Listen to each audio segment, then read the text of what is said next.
Buongiorno e bentrovati all'appuntamento con A Voi la Linea. Durante un incontro con il Ministro dello Sviluppo Economico a Trieste, la Presidente di Confindustria Udine, Anna Mareschi Danieli, ha proposto a Giancarlo Giorgetti un Green Pass aziendale valido esclusivamente per recarsi al lavoro. Questo per consentire alle aziende di non correre il rischio del fermo produzione, ma per non disincentivare al contempo la vaccinazione. Tra gli altri temi affrontati anche quello degli ITS e della sostenibilità ambientale. Vediamo. Presidente, la data del 15 ottobre si avvicina, c'è un grande problema delle imprese che ad oggi non sanno né possono sapere quante persone entreranno in azienda. C'è grande preoccupazione, lei questo tema l'ha affrontato oggi con il Ministro Giorgetti che era qui in Regione. Sì, fra gli altri temi questo è stato uno dei focus principali dell'incontro di oggi perché, come giustamente hai anticipato, le aziende non possono sapere chi verrà a lavorare dal 15 ottobre in poi e siamo in una situazione paradossale perché abbiamo definito le imprese in maniera certificata come il motore propulsore che ha tenuto in piedi il nostro Paese durante il periodo più nero della crisi da Covid, ma anche nelle crisi precedenti. Ora si rischia di mettere in discussione la continuità produttiva perché davvero non sappiamo il numero di persone che decideranno di farsi il Green Pass, quindi di farsi un tampone ottenendo il Green Pass, oppure le persone che decideranno semplicemente di stare a casa con la sospensione della remunerazione. Ci sono delle possibili soluzioni a questo problema?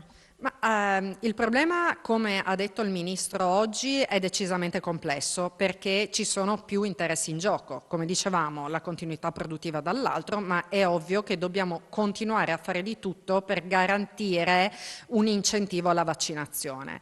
Per mantenere la capacità produttiva, per continuare a mantenere capacità produttiva, l'unica cosa che un'azienda può fare è quella di offrire i tamponi ai propri collaboratori, ma questo va contro un concetto di educazione civica, no? Di etica, e di conseguenza siamo un po' in difficoltà. Lo sono anche i sindacati perché vedo che nei tavoli di confronto il problema è da entrambe le parti e quindi ho provato a fare una proposta al Ministro Giorgetti che è quella di un Green Pass aziendale, nel senso che un tampone potrebbe valere esclusivamente per andare a lavorare senza dare la possibilità successivamente a questi collaboratori di poter tornare a far parte della vita pubblica in tutti quei servizi non essenziali che senza Green Pass non sono accessibili, ristoranti, bar, teatri, cinema, eccetera. Quindi questa potrebbe essere una soluzione che da un lato garantisce le imprese, dall'altro garantisce anche il fatto che tutto il disincentivo messo in piedi dal governo per far sì che ci sia sempre un numero minore di non vaccinati possa continuare ad avere il suo peso. Altri temi affrontati col Ministro? Un altro tema importante è stato quello del mismatch fra domanda e offerta di lavoro, quindi è entrato sul tavolo in maniera prepotente il tema ITS. Abbiamo fatto presente quella che è una best practice messa in piedi da Confindustria Udine insieme all'Università di Udine e al MIZ. Quindi la Fondazione Malignani, quella di creare un 2+1, ovvero mettere insieme le competenze tecniche e sul campo dell'ITS insieme ad una laurea di primo livello universitaria. Questa è una prova, un progetto pilota che è stato messo in piedi e il Ministro è stato molto interessato e penso che lo riproporrà sul tavolo del Consiglio dei Ministri. E dopodiché il tema del green, perché green sì, ma non a tutti i costi, ormai è uno slogan e quindi è diventato chiaro all'opinione pubblica e ho fatto presente che le tasse sul green, seppur vanno a toccare un tema che è indiscutibilmente giusto, devono essere sostenibili per le imprese, altrimenti troppe imposizioni sul green creano un aumento della delocalizzazione produttiva, quindi i paesi virtuosi continuano a perdere produttività, che è una cosa che noi dobbiamo evitare, aumentano i costi di importazioni, aumentano le guerre dei dazi. Quindi ho richiesto che i piani del PNRR non vadano a sortire esclusivamente un effetto servizio, ma vadano a incidere sull'aumento della produttività aziendale, ovviamente nel rispetto dell'ambiente. Dopodiché è giusto che le imprese virtuose vengano incentivate e quindi ottengano dei premi. Dopo la concorrenza farà la sua parte, non serve imporre tassazioni eccessive. Questo ed altri temi sono stati posti all'attenzione dei tanti big della politica, da segretari di partito a ministri che sono venuti in questo periodo in Friuli per la campagna elettorale. Insomma, c'è un dialogo forte con il governo, peraltro il Presidente del Consiglio Draghi ha partecipato all'assemblea di Confindustria a Roma. Sì, nelle ultime 2 settimane effettivamente sono passati per il Friuli, o comunque il Friuli è andato a Roma a incontrarli praticamente la maggior parte dei ministri, più dicevi bene il nostro primo ministro, che come ormai è chiaro è una preferenza di Confindustria Udine che ha sempre sostenuto. Dopodiché per noi non ci sono interlocutori privilegiati, chiunque abbia la possibilità di portare i nostri temi sul tavolo del Consiglio dei Ministri per noi è un interlocutore serio e col quale vanno condivise le nostre problematiche. Se poi vogliamo trovare veramente la preferenza di Confindustria Udine, è il nostro governatore che ci ascolta in qualsiasi momento. È stato svelato oggi nel Salone del Parlamento del Castello di Udine il Caravaggio di Udine. Il San Francesco riceve le stigmate attribuita a Michelangelo Merisi. Il dipinto, datato fine 1500, è di proprietà della parrocchia di Fagagna, ma da più di un secolo è accolto nei civici musei di Udine. Vediamo. Sindaco, torna a casa dopo il restauro, che in realtà è stato fatto sempre qui in Friuli, un'opera importantissima, un Caravaggio che è un grandissimo valore per i civici musei di Udine, anche se di fatto qui è solo in prestito. Sì, è un prestito da parte della parrocchia di Fagagna, che io ringrazio, che da anni ha prestato questo quadro che è esposto nella Galleria d'Arte Antica dei Civici Musei di Udine ed è l'opera tra le opere più prestigiose che abbiamo, perché abbiamo il Tiepolo, ma abbiamo anche un Caravaggio e quindi è un prestigio per noi offrire ai visitatori questo quadro con la sua bellezza, con l'arte che il Caravaggio esprime quando ha rappresentato le sue opere nei suoi quadri, quindi è veramente una cosa bella che abbiamo qui nei Civici Musei e adesso che è stato restaurato è stato riportato ancora nella sua bellezza originaria. È un'opera che, come sappiamo, ha un bel po' di anni, è stata restaurata più volte, adesso c'è l'ultimo restauro fatto con le tecniche moderne che valorizzano le capacità del pittore, in questo caso del Caravaggio. Dottoressa Gransineggi, questo è un quadro che si trova nei Civici Musei di Udine, ma non è di proprietà dei Civici Musei di Udine perché ha avuto una storia molto travagliata. Sì, molto, perché in realtà il primo documento, che peraltro lo ricollega anche al nome di Caravaggio, risale al 1607 ed è a firma di Ruggero Tritonio, un abate di Pinerolo, il quale lasciando al nipote questo dipinto lo diceva appunto eseguito da Caravaggio e gli raccomandava di non alienarlo, cioè di non venderlo e di tenerlo quindi come proprietà della famiglia. In realtà naturalmente poi nei secoli la famiglia, l'eredità diciamo, si è indirizzata su altri rami familiari fino a che alla metà del 1800, in particolar modo nel 1852, Daniele Fistulario, uno degli ultimi possessori di questo dipinto, decise di donarlo alla parrocchia di Santa Maria Assunta a Fagagna, che è la proprietaria di quest'opera. dell'opera. Ed è lì che inizia la storia di tutta una serie di restauri a cui l'opera è stata sottoposta fino in anni abbastanza recenti. È chiaro che trattandosi di restauri, quindi di un'attività che è un'attività manuale, è un'attività ma che viene condotta secondo determinati criteri e secondo teorie che sono figlie dei tempi. Chiaramente questi restauri hanno mostrato, sono intervenuti in vario modo, non sempre con risultati ottimali. Qualche volta addirittura hanno peggiorato lo stato di conservazione dell'opera, come spesso succedeva in passato. Adesso abbiamo la possibilità di fare indagini riflettografiche, abbiamo possibilità di guardare sotto la superficie del dipinto senza scalfirlo, ma nell'Ottocento questo non era possibile. Si pensava soprattutto a ridipingere un'opera e ridipintura dopo ridipintura l'opera si era francamente snaturata, e quindi anche recentemente il problema era stato quello di riaffrontare un restauro che riportasse l'opera all'originaria consistenza della pellicola pittorica, quella stesa probabilmente alla fine del Cinquecento, quando tutti gli indizi dicono che l'opera fu realizzata effettivamente da Caravaggio o nella sua bottega, ma di fatto l'opera proprio grazie a questo restauro ha rivelato dei particolari di altissima qualità esecutiva, per cui veramente vale la pena di ridiscutere completamente la paternità. E dalla parrocchia di Fagagna come arriva nei civici musei? Dalla parrocchia di Fagagna arriva grazie a un comodato, anzi nel 1911 l'opera fu confiscata all'interno della bottega di un pittore, l'ennesimo, che si stava dedicando a uno di questi restauri, e i carabinieri intervennero, perché naturalmente non era stato sentito a questo riguardo il Ministero, mentre la legge già allora lo prescriveva, e in sospetto di alienazione l'opera fu confiscata e portata naturalmente in un luogo pubblico come si faceva allora, quindi nei civici musei di Udine. Dal 1911 l'opera è rimasta qui e recentemente abbiamo deciso di sistemare, come dire, la questione giuridica della proprietà, riconoscendo la proprietà alla parrocchia di Fagagna, ma trattenendo l'opera grazie a un comodato d'uso gratuito per i prossimi 10 anni rinnovabili.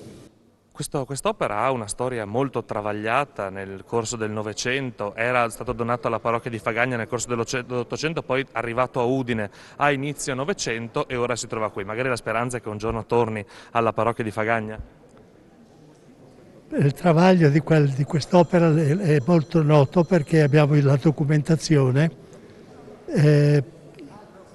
Certamente non pensiamo di poterlo senza sicurezze esporre a Fagagna, perché oggi il rischio è sempre grande, quindi certamente lo lasciamo al sicuro qui, almeno per adesso, perché un'opera del genere è sempre a rischio, quindi è più sicuro qui che altrove.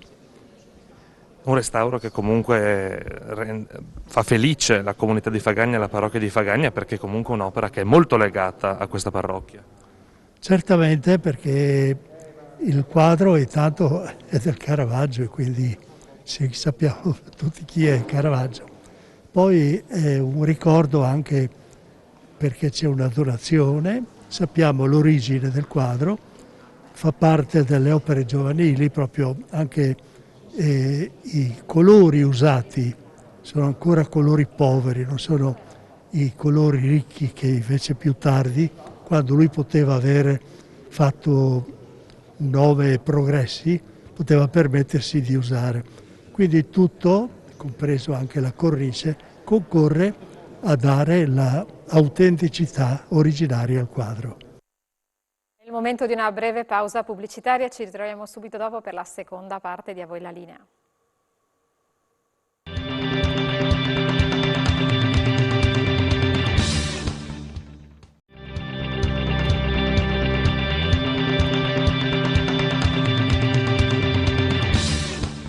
Bentornati Bentornati per la seconda parte di A voi la linea. Il presidente del Movimento 5 Stelle e già presidente del Consiglio Giuseppe Conte è in visita in regione per la campagna elettorale. Il nostro Daniele Micheluzzo l'ha raggiunto a Pordenone, dove il leader dei pentastellati ha parlato di manovra finanziaria, superbonus e reddito di cittadinanza. Sentiamolo. Presidente Conte oggi in visita elettorale a Pordenone, intanto un commento sulla manovra approdata al Consiglio dei Ministri e poi sul rinnovo, la proroga del superbonus. Assolutamente positiva la proroga del superbonus 110% edilizia e anche la proroga del pacchetto di misure di transizione 4.0 e ancora del fondo di garanzia per le piccole e medie imprese. Sono 3 misure targate al Movimento 5 Stelle che sono state utilissime durante la pandemia e saranno utilissime per la ripartenza. Dobbiamo sostenere le imprese in modo robusto. Qualcuno ha cercato di accreditare che il Movimento 5 Stelle non avesse una cultura di impresa. In realtà, se guardiamo i fatti, noi siamo quelli che stanno contribuendo alla ripresa delle iniziative economiche e a questa robusta ripresa che sta veleggiando verso il 6% di PIL, se non qualcosa anche di più. Il reddito di cittadinanza in qualche modo può essere a rischio, ridimensionato? Ma l'ho già detto, il reddito di cittadinanza è una misura di protezione. Sarebbe folle pensare che dopo un anno una misura di protezione che serve all'inclusione sociale, serve comunque a non tenere marginati e a offrire, ripeto, una protezione a persone che sono in assoluta povertà, sarebbe folle abrogarlo perché c'è un attacco politico da parte di alcune forze politiche su una misura che è stata fortemente voluta dal Movimento 5 Stelle, ma che è una misura che tutti gli altri paesi hanno. Sarebbe assolutamente folle. Detto questo, noi stessi abbiamo fatto le proposte perché sicuramente dobbiamo contrastare gli abusi, questo è scontato, ma anche migliorare l'incrocio tra domanda e offerta per quelli che sono occupabili. Sul Green Pass obbligatorio per tutti i lavoratori dal 15 ottobre teme che ci siano dei problemi per quanto riguarda le aziende? Ma certo che mi preoccupa, è la ragione per cui ho detto che le forze politiche, lo sto ripetendo da settimane, le forze politiche, anzi lo ripetevo anche da mesi, le forze politiche anche di opposizione, ma a maggior ragione penso alla Lega che adesso ha una responsabilità di governo, hanno il dovere morale, oltre che politico, di prendere posizioni chiare, mandare messaggi univoci ai loro elettori e al Paese.